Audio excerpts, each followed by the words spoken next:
dampak badai matahari 2024 di Indonesia. Ini penjelasan BRIN.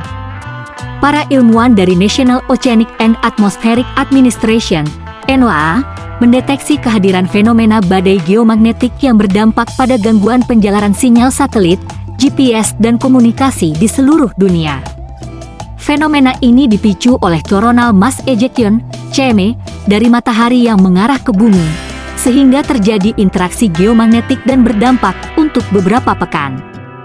Ilmuwan NOAA mendeteksi badai geomagnetik terbaru yang terjadi pada 23 Maret 2024. Dampaknya diperkirakan berlanjut hingga Mei ini. Beberapa teknologi komunikasi yang disebar ke luar angkasa, seperti Starlink milik Elon Musk, ikut terdampak dan kehilangan akses sinyal.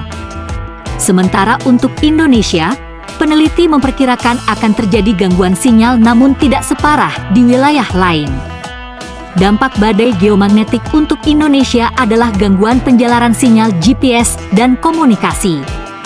Terjadi sejak awal badai matahari terjadi, 23 Maret, hingga beberapa pekan setelahnya, kata peneliti di Pusat Riset Iklim dan Atmosfer, Badan Riset dan Inovasi Nasional, BRIN, Prayitno Abadi, saat dihubungi, Senin, 13 Mei 2024. Gangguan yang tidak parah ini, menurut Prayitno, disebabkan oleh wilayah Indonesia yang berada di garis lintang rendah dan berada jauh dari jarak radar matahari ke bumi. Hal ini berbanding terbalik dengan wilayah kutub atau kawasan garis lintang tinggi, yang dampaknya bisa sangat terasa hingga padamnya listrik secara tiba-tiba dan munculnya aurora.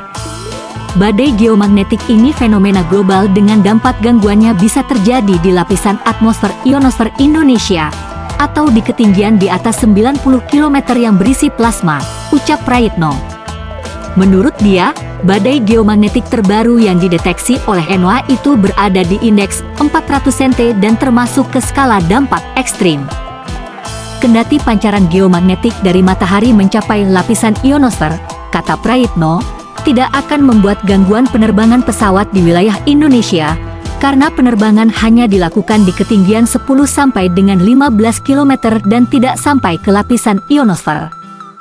Kalau pesawat itu lewat daerah kutub, baru bisa langsung berdampak adanya badai matahari.